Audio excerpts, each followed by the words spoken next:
नमस्ते विद्यार्थी मित्रांनो, आज आपण इयत्ता 10वी विषय इतिहास प्रकरण 6 मनोरंजनाची माध्यमे आणि इतिहास भाग 2 हा आज आपण या ठिकाणी पाहणार आहोत.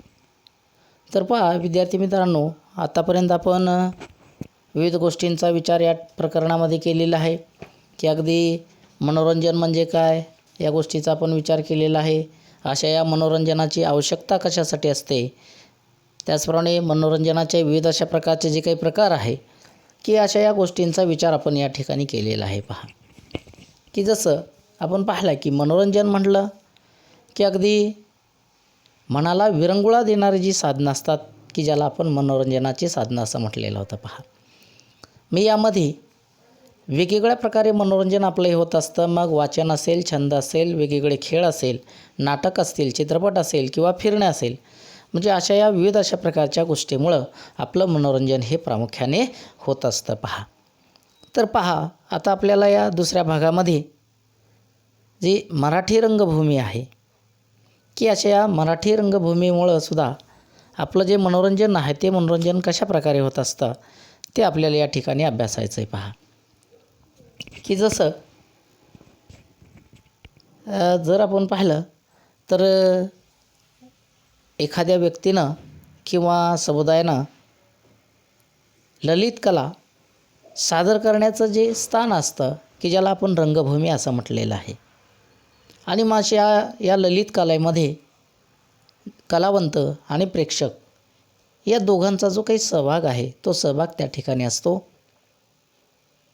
मग यामध्ये नाट्यसंहिता ही अगदी विविध अशा प्रकारच्या मराठी रंगभूमीशी संबंधित अशा प्रकारचे जे घटक आहे की अशा या घटकामध्ये नाट्यसंहिता आहे, नाट्य दिग्दर्शक आहे, कलावंत आहे, रंगभूषा आहे, वेशभूषा, रंगमंच, नेपथ्य, प्रकाश योजना, नाट्यप्रयोगाचा प्रेक्षक आणि समीक्षक, म्हणजे हे जे काही अनेक घटक आहे की हे घटक रंगभूमीशी अतिशय निगडीत अशा प्रकारचे संबंधित अशा प्रकारचे घटक आहेत.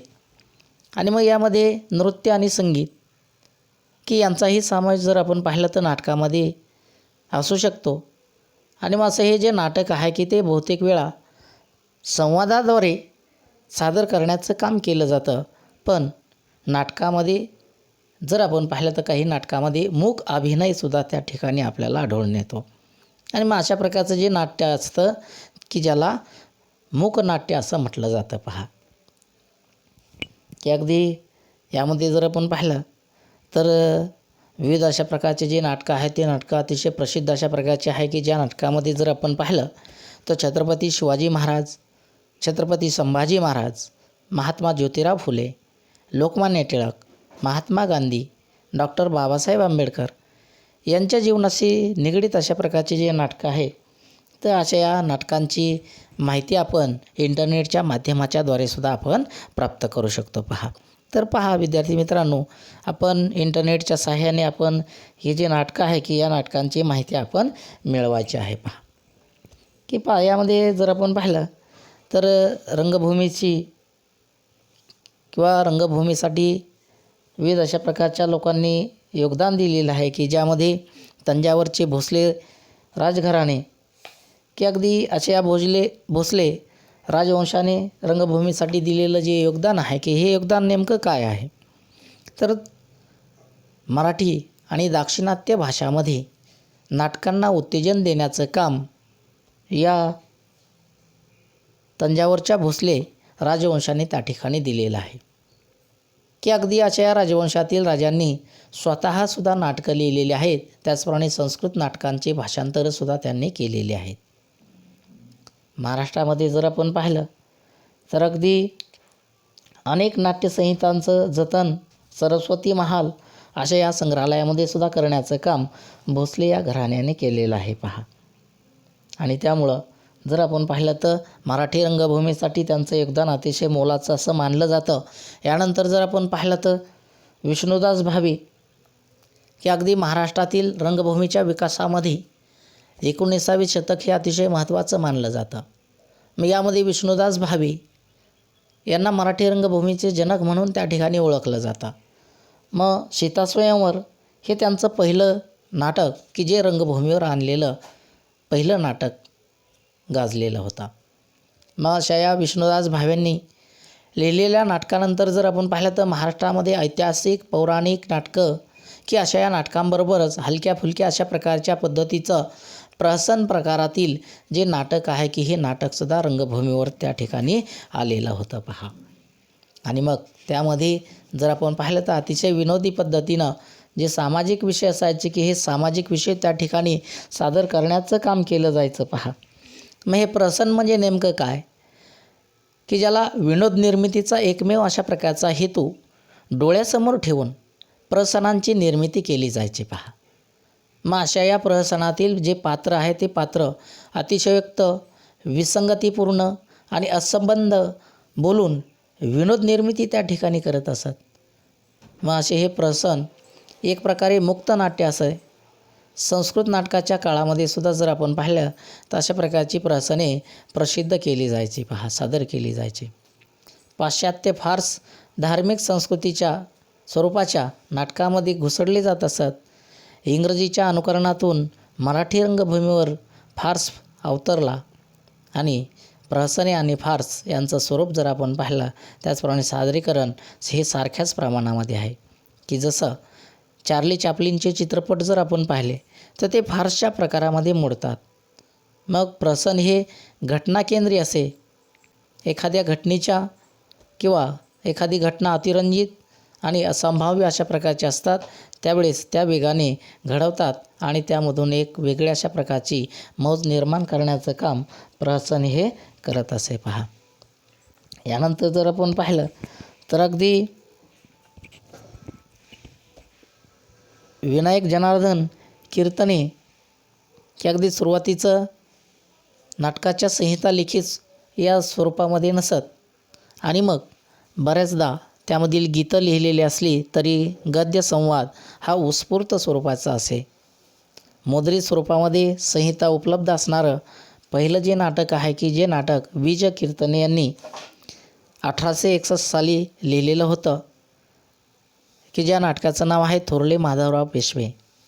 आणि अशा या नाटकामुळं संपूर्ण लिखित संहिता असलेल्या नाटकाची एक नवीन अशा प्रकारची जी परंपरा आहे की ती परंपरा त्यांनी सुरू केलेली होती पहा.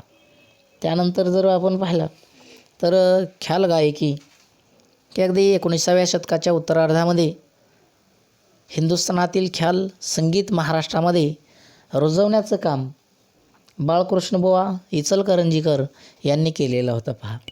की त्यांच्यानंतर उस्ताद अलीदिया खा, उस्ताद अब्दुल करीम खा, उस्ताद रहमत खा यांनीसुद्धा महाराष्ट्रामध्ये एक रसिकामध्ये संगीताची जी आवड आहे की ही आवड निर्माण करण्याचं काम त्यांनी केलेलं होतं. आणि अगदी त्याचा परिणाम जर आपण पाहिलं तर एक संगीत रंगभूमीचा जो उदय आहे की हा उदय त्या ठिकाणी झालेला होता पहा. त्यानंतर जर आपण पाहिलं तर या संगीत नाटकामध्ये अण्णासाहेब किर्लोस्करांचं संगीत शाकुंतल, त्याचप्रमाणे गोविंद बल्लाळ देवल यांचं संगीत शारदा, श्रीपाद कृष्ण कोलटकर यांचं संगीत मूकनायक, कृष्णाजी प्रभाकर खाडीलकर यांचं संगीत मानापमान, राम गणेश गडकरी यांचं संगीत एकच प्याला, म्हणजे असे कितीतरी हे संगीत नाटकं पुढेच कालांतराने सुरू झाले. आणि अगदी जे संगीत नाटकं आहे की अशा या संगीत नाटकामधून सुद्धा लोकांचं जे मनोरंजन आहे हे मनोरंजन त्या ठिकाणी केलं गेलं पहा. की पहा यानंतर आपल्याला या ठिकाणी जर आपण पाहिलं तर हे तुम्हाला माहीत आहे का, हे महाभारत हे जे महाकाव्य आहे की अशा या महाकाव्यातील घटना घेऊन तत्कालीन ब्रिटिश साम्राज्यशाहीवरती सूचक अशा प्रकारच्या टीका करणारे कीचकवध हे जे नाटक आहे की जे नाटक खाडीलकर यांनी लिहिलेलं आहे पहा. आणि मग अशा या कीचकवधामधील द्रौपदी म्हणजे असहाय्य भारतमाता आणि युधिष्ठिर म्हणजे मवाळ पक्ष, भीम म्हणजे जहाल पक्ष आणि कीचक म्हणजे सत्तांध व्हाईसराय लॉर्ड कर्झन, म्हणजे अशा रूपकामध्ये प्रेक्षक हे नाटक पाहत आणि त्यांच्या मनामध्ये ब्रिटिश साम्राज्यशाहीबद्दल जी चीड आहे की ही चीड निर्माण करण्याचं काम त्या ठिकाणी केलं जायचं पहा. की अशा या मराठी रंगभूमीच्या पडत्या काळामध्ये जर आपण पाहिलं तर आचार्य अत्रे, की अगदी आचार्य आत्रे यांचं साष्टांग नमस्कार, उद्याचा संसार, घराबाहेर म्हणजे अशा या लोकप्रिय अशा प्रकारच्या नाटकांनी रंगभूमीला खऱ्या अर्थाने सावरण्यास मदत केलेली होती. की अगदी अलीकडच्या काळामध्ये जर आपण पाहिलं तर वसंत कानेटकर यांची रायगडाला जेव्हा जाग येते, इथे ओशाळला मृत्यू, विजय तेंडुलकर यांचे घाशीराम कोतवाल, विश्राम बेडेकर यांचे टिळक आणि आगरकर म्हणजे अशा या नवीन धर्तीच्या आधारावर ही विविध अशा प्रकारची जी नाटकं आहे की ही नाटकंसुद्धा आजही जर आपण पाहिलं तर ती अतिशय प्रसिद्ध अशा स्वरूपामध्ये आपल्याला आढळून येतात. पहा यानंतर पहा की अगदी हे तुम्हाला माहीत आहे का की अगदी ख्यातनाम साहित्यकार वि वा शिरवाडकर की ज्यांना आपण कुसुमाग्रज असं म्हणतो, आणि मग यांनी शेक्सपिअरच्या किंग लिअर हे जे नाटक आहे की अशा नाटकाच्या धर्तीवर लिहिलेलं नटसम्राट हे नाटक खूप गाजलं. आणि अशा या नाटकातील शोकात्म नायक गणपतराव बेलवणकर हे जे पात्र आहे की हे पात्र शिरवाडकरांनी पूर्वीच्या काळी गाजलेल्या गणपतराव जोशी आणि नानासाहेब फाटक या नटश्रेष्ठांच्या व्यक्तिमत्वामधील रंगछटांची सरमिसळ करून निर्माण केलेलं होतं. पहा की विद्यार्थी मित्रांनो, आपल्याला माहीत आहे की नटसम्राट हे जे नाटक आहे की या नाटकाच्याच धर्तीवर जर आपण पाहिलं तर नटसम्राट हाही पिक्चर आपण पाहिलेला आहे. आणि मग अगदी तो चित्रपट पाहिल्याच्या नंतर आपल्याला खऱ्या अर्थाने कळतं की अगदी पूर्वीच्या काळी नटसम्राट हे जे नाटक आहे की हे नाटक या चित्रपटाप्रमाणेच खूप गाजलेलं होतं. आणि त्यामुळं जर आपण पाहिलं तर त्यामधील जो नायक आहे की ज्याची शोकात्म अशा प्रकारचा नायक आहे गणपतराव बेलवणकर, की अगदी हे पात्र शिरवाडकरांनी अतिशय उत्कृष्टपणे त्या ठिकाणी या नाटकामध्ये त्याचा जो काही परिचय आहे किंवा त्याचं जे काही शोकात्मक कथा आहे ती कथा लिहिण्याचा प्रयत्न त्या ठिकाणी त्यांनी केलेला आहे. पहा की अगदी यानंतर जर आपण पाहिलं तर जी विविध अशा प्रकारच्या विषयावरील नाटकं नाट्यप्रकारांच्या आविष्कारामुळे एक मराठी रंगभूमी कशा प्रकारे समृद्ध झाली की विविध अशा प्रकारचे नाट्यकलावंत, मग गणपतराव जोशी असेल, बालगंधर्व असेल, तथा नारायणराव राजहंस असतील, केशवराव भोसले असतील, चिंतामणराव कोल्हटकर असतील, गणपतराव बोडस के अशा या विविध लोकांची नावं ही अग्रक्रमाने त्या ठिकाणी घेतली जातात. पहा आणि मग अगदी मराठी नाटकं ही पूर्वीच्या काळी अतिशय मोकळ्या अशा प्रकारच्या पटांगणामध्ये त्या ठिकाणी होत असत. की ब्रिटिशांनी पहिल्यांदाच मुंबईमध्ये प्ले हाऊस, रिपन, व्हिक्टोरिया अशा प्रकारची जी नाट्यगृह आहे ती नाट्यगृह त्या ठिकाणी बांधली होती. आणि त्यानंतर उघड्या पटांगणावर घेतली जाणारी जी नाटकं होती ती बंदिस्त अशा प्रकारच्या नाट्यगृहामध्ये सुद्धा कालांतराने हळूहळू होऊ लागली. पहा तर पहा यानंतर आपल्याला भारतीय चित्रपटसृष्टी की अगदी भारतीय चित्रपटसृष्टी पाहत असताना की चित्रपट हे कलात्मकता आणि तंत्रज्ञान यांचा संगम असलेलं एक माध्यम आहे.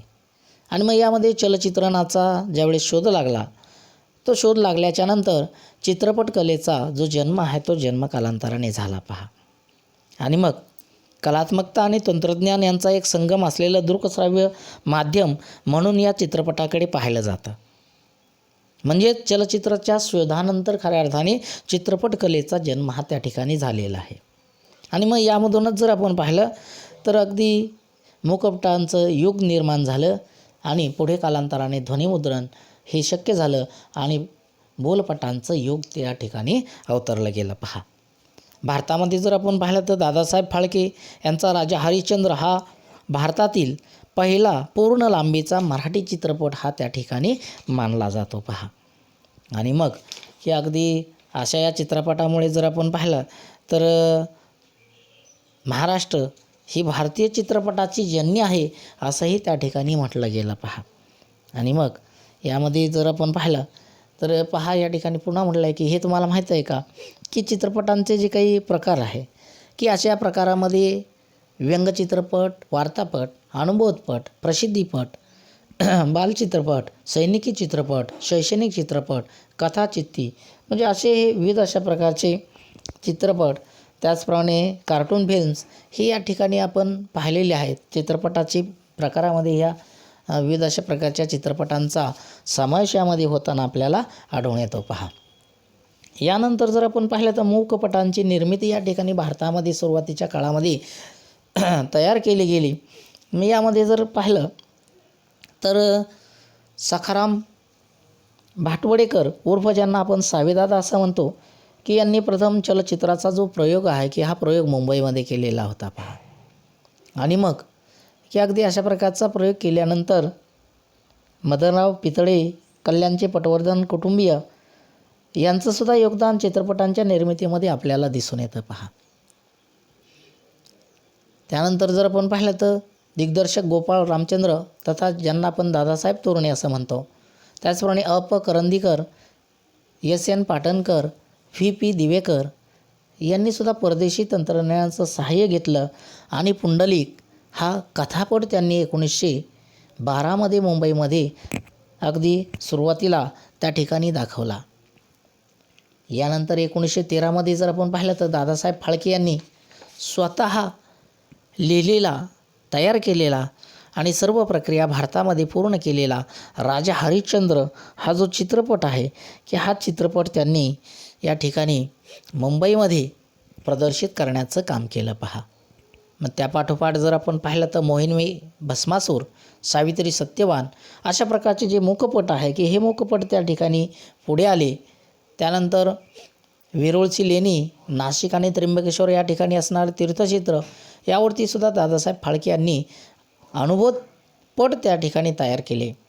आणि तिथून पुढे खऱ्या अर्थाने एक ऐतिहासिक पौराणिक अशा प्रकारचे जे विषय होते की अशा या विषयावरचे सुद्धा चित्रपट या ठिकाणी भारतीय चित्रपटसृष्टीमध्ये तयार करण्याची जी परंपरा आहे ही परंपरा त्या ठिकाणी सुरू झाली. पुढे भारतामध्ये सिने कॅमेरा तयार करणारे आनंदराव पेंटर यांनी चित्रपट निर्मितीमध्ये रस दाखवला की अगदी त्यांचे मावसबंधू बाबूराव पेंटर तथा ज्यांना आपण मिस्त्री असं म्हणतो यांनी 1918मध्ये सैरंद्री नावाचा जो चित्रपट आहे की हा चित्रपट त्यांनी काढला पहा. आणि मग अशा या अन्य महत्त्वाच्या चित्रपटामध्ये जर आपण पाहिलं तर अगदी भालजी पेंढारकर की ज्यांनी बाजीराव मस्तानी हा चित्रपट केला 1935 साली. मग हा चित्रपट पाहताना आपण पाहतो की बाजीराव मस्तानी म्हणलं की ऐतिहासिक चित्रपट आहे आणि राष्ट्रीय विचारसरणीचा जो काही प्रसार आहे की हा प्रसार होत असल्याने या चित्रपटावर त्या काळी बंदी घालण्यात आली पहा. यानंतर जर आपण पाहिलं तर कमलाबाई मंगळूरकर की ज्यांनी सावळ्या, तांडेल आणि पन्नादाई ही हिंदी चित्रपट पन्नादाई आहे की अशा प्रकारचे चित्रपट निर्मिती त्यांनी केली. मराठीतील पहिल्या स्त्री चित्रपट निर्मात्या त्या होत्या की त्यांनी सावळ्या, तांडेल आणि पन्नादाई अशा प्रकारचे हिंदी बोलपट त्यांनी तयार करण्याचं काम केलं. प्रभात फिल्म कंपनी की ज्यांनी रामशास्त्री यांनी अशा प्रकारची फिल्म कंपनी तयार केली की व्ही शांताराम दिग्दर्शित ऐतिहासिक अशा प्रकारचा चित्रपट हा आहे. हे अगदी रामशास्त्री अशा प्रकारचा चित्रपट जर आपण पाहिला तर तोही ऐतिहासिक अशा स्वरूपाचा आहे. यानंतर आचार्य अत्रे यांनी महात्मा फुले यांच्यावर आधारित अशा प्रकारचा चित्रपट काढला. एक चरित्रात्मक अशा प्रकारचा जो चित्रपट आहे की जो महात्मा फुले यांच्यावर सादर करण्यात आला. विश्राम बेडेकर, वासुदेव बळवंत फडके हे देखील आपण जर पाहिलं तर चरित्रात्मक अशा प्रकारचे चित्रपट या ठिकाणी भारतीय चित्रपटसृष्टीमध्ये या ठिकाणी तयार झाले. म्हणजे एकंदरीत जर आपण पाहिलं तर असे विविध अशा प्रकारचे चित्रपट पाहत असताना दिनकर द पाटील यांनी सुद्धा धन्य ते संताजी धाणाजी हा जो चित्रपट आहे की हा चित्रपट या ठिकाणी काढला आणि तोही ऐतिहासिक अशा प्रकारचा चित्रपट या ठिकाणी होता. संताजी आणि धाणाजींचं जो काही इतिहास आहे तो इतिहास त्या ठिकाणी या चित्रपटाच्या माध्यमाच्याद्वारे लोकांपर्यंत पोहोचवण्याचं कार्य त्यांनी केलेलं होतं पहा. त्यानंतर प्रभाकर पेंढारकर यांनी बाल शिवाजी हाही ऐतिहासिक अशा प्रकारचा जो बालचित्रपट आहे की हा चित्रपट त्यांनी तयार केला की अगदी बालपणीचे शिवाजी महाराज की यांचं जे जीवन आहे की या जीवनावर आधारित, बालपणावर आधारित अशा प्रकारचा हा चित्रपट, तोही ऐतिहासिक बालचित्रपट म्हणून त्या ठिकाणी अतिशय महत्त्वाचा अशा प्रकारचा आपल्याला दिसून येतो पहा. यानंतर जर आपण पाहिलं तर प्रभात फिल्म कंपनीने संत तुकाराम, की अगदी संत तुकारामांच्यावर आधारित अशा प्रकारचा जो चित्रपट आहे तो चरित्रात्मक अशा प्रकारचा चित्रपट त्यांनी तयार केला आणि पॅरिस या ठिकाणी झालेल्या आंतरराष्ट्रीय चित्रपट महोत्सवामध्ये स्थान मिळवलेला हा पहिला मराठी अशा प्रकारचा चित्रपट त्या ठिकाणी हा निर्माण झाला. आणि यामधील विष्णुपंत पागनिसांची, तुकारामांची भूमिका जर आपण पाहिली तर ती अतिशय उत्कृष्ट अशा प्रकारची ठरल्या गेलेली होती पहा. आणि त्यामुळं की अगदी जर आपण पाहिलं तर अगदी चरित्रात्मक अशा प्रकारच्या चित्रपटामध्ये संत तुकाराम हा चित्रपटसुद्धा अतिशय प्रसिद्ध झालेला होता पहा. यानंतर जर आपण पाहिलं तर गाजलेले ऐतिहासिक जे हिंदी चित्रपट आहे की अशा या चित्रपटामध्ये जर आपण पाहिलं की अगदी मराठी भाषेप्रमाणे ज्याप्रमाणे ऐतिहासिक चित्रपट बनवले गेले त्याचप्रमाणे भारतामध्ये, भारतीय चित्रपटसृष्टीमध्ये हिंदी चित्रपटसुद्धा या ठिकाणी बनवल्या गेले. मग अशा या हिंदी चित्रपटामध्ये ऐतिहासिक अशा प्रकारचे चित्रपट की ज्यामध्ये स्वातंत्र्य काळामध्ये बनवलेल्या विविध अशा प्रकारच्या हिंदी चित्रपटांपैकी सिकंदर असेल, तानसेन, सम्राट चंद्रगुप्त, पृथ्वीवल्लभ, मुघल ए आझम, डॉक्टर कोटनीस की अमर कहाणी, आंदोलन, झांसी की राणी, म्हणजे अशा कितीतरी विविध अशा प्रकारचे जे चित्रपट आहे की हे चित्रपट अगदी हिंदी चित्रपट म्हणून सुद्धा त्या ठिकाणी प्रसारित करण्यात आले लोकांपर्यंत, की अगदी त्या काळी त्या काळचा जो इतिहास आहे तो इतिहास लोकांपर्यंत पोहोचवण्याचं कार्य अशा या चित्रपटांनी सुद्धा केलेलं होतं पहा. आणि मग की अगदी बॉम्बे टॉकीज असेल, फिल्मिस्तान, राजकमल प्रोडक्शन, आर के स्टुडिओज, नवकेतन, म्हणजे अशा या विविध अशा प्रकारच्या चित्रपट कंपन्या त्या ठिकाणी चित्रपट निर्मिती क्षेत्रामध्ये भरीव अशा प्रकारची कामगिरी त्या ठिकाणी करू लागल्या. आणि अशा या चित्रपट कंपन्यांनी भारतीय चित्रपटसृष्टीमध्ये एक भरीव अशा प्रकारची कामगिरी त्या ठिकाणी केलेली होती पहा की अगदी यानंतर जर आपण पाहिलं तर मनोरंजन जे क्षेत्र आहे की अशा या क्षेत्रामध्ये व्यावसायिक संधी कोणत्या आहेत ह्या जर आपण पाहिल्या तर अगदी यामध्ये रंगभूमी त्याचप्रमाणे चित्रपट क्षेत्रामध्ये इतिहासाच्या विद्यार्थ्यांना अनेक विविध अशा प्रकारच्या व्यावसायिक संधी या ठिकाणी उपलब्ध आहेत की ज्यामध्ये जर आपण पाहिलं तर सुरुवातीला नाटक, की अगदी नाटक असं क्षेत्र आहे की ज्या क्षेत्रामध्ये नेपथ्य, वेशभूषा, केशभूषा, रंगभूषा म्हणजे अशा प्रकारचे तपशील अचूक असण्यासाठी संबंधित अशा प्रकारच्या ऐतिहासिक काळातील चित्रकला, शिल्पकला, स्थापत्य अशा या विषयांचा सखोल अशा प्रकारचा अभ्यास असणारे जे जाणकार आहे की अशा जाणकारांची या ठिकाणी नितांत आवश्यकता असते. कला दिग्दर्शनाचं नियोजन करत या जाणकारांना कला दिग्दर्शनाचं जे नियोजन आहे की हे नियोजन करता येतं किंवा अशा चित्रपट निर्मिती करत असताना त्यांना सल्लागार म्हणून सुद्धा त्या ठिकाणी काम करता येतं पहा. त्याचप्रमाणे जर आपण पाहिलं तर संवाद लेखनाच्या प्रक्रियेमध्ये सुद्धा लेखक असेल किंवा लेखकांचे सल्लागार म्हणून सुद्धा भाषा त्याचप्रमाणे संस्कृतीच्या इतिहासाची जाणकार असणारे जे लोक असतात की अशा जाणकारांची आवश्यकता त्यामध्ये सुद्धा आपल्याला आढळून येते पहा. म्हणजे जर आपण पाहिलं तर चित्रकला, शिल्पकला, स्थापत्यकला यातील जाणकारांची आवश्यकता यामध्ये असते. संवाद लेखनासाठी उत्कृष्ट अशा प्रकारच्या लेखकांची आवश्यकता असते. संवादाची भाषा किंवा संस्कृती जपणारे इतिहासतज्ञ यांचीही आवश्यकता या क्षेत्रामध्ये आपल्याला आढळून येते. दिग्दर्शक, पार्श्वसंगीतावर आधारित अशा प्रकारच्या लोकांची या ठिकाणी आवश्यकता असते. अभिनेते असतील, रंगमंच कलाकार असतील, अशा या विविध अशा प्रकारच्या लोकांची आवश्यकता यामध्ये आपल्याला आढळून येते पहा. यानंतर जर आपण पाहिलं तर चित्रपट, की अगदी चित्रपट कथेशी संबंधित वातावरण निर्मिती करणारे जाणकार की या जाणकारांचीही आवश्यकता यामध्ये असते. त्याचप्रमाणे पात्रांची रंगभूषा असेल, वेशभूषा, केशभूषा करणारे तज्ज्ञ कलावंत यांचीही आवश्यकता अशा या चित्रपटसृष्टीमध्ये आपल्याला दिसून येते. त्याचप्रमाणे कला दिग्दर्शक, प्रकाश, छायातज्ञ, कॅमेरामन, तंत्रज्ञ, त्यांचे सहकारी म्हणजे अशा कितीतरी जाणकारांची आवश्यकता आपल्याला चित्रपटसृष्टीमध्ये चित्रपट तयार करताना आपल्याला आढळून येते. त्याचप्रमाणे अशा या रंगभूमीवरती काम करणारे विविध अशा प्रकारचे कलाकार की यांनाही अशा या व्यवसायामध्ये प्रामुख्याने संधी आपल्याला आढळून येते. त्याचप्रमाणे चित्रपटातील संवादाची भाषा असेल, संस्कृती, वागण्याच्या पद्धती यामधील जाणकारांचीही आवश्यकता या ठिकाणी आपल्याला दिसून येते. म्हणजे एकंदरीत जर आपण पाहिलं तर नाटक आणि चित्रपट हे जे मनोरंजन क्षेत्र आहे की अशा या क्षेत्रामध्ये व्यवसायाच्या विविध अशा प्रकारच्या ज्या संधी आहे की या संधी आपल्याला या क्षेत्रामध्ये प्रामुख्याने आढळून येतात. की अगदी पहा की आत्तापर्यंत आपण मनोरंजन, त्याचप्रमाणे मनोरंजनाची विविध अशा प्रकारची माध्यमं, त्यांचा जो काही इतिहास आहे की अशा या विविध अशा प्रकारच्या गोष्टींचा विचार आपण या पाठामध्ये केलेला आहे. तर विद्यार्थी मित्रांनो, हा पाठ या ठिकाणी संपलेला आहे. तर पाठाखालील जो स्वाध्याय आहे की हा स्वाध्याय तुम्ही व्यवस्थित पद्धतीने आपल्या वहीमध्ये लिहून काढावा अशी मी तुम्हाला विनंती करतो. धन्यवाद.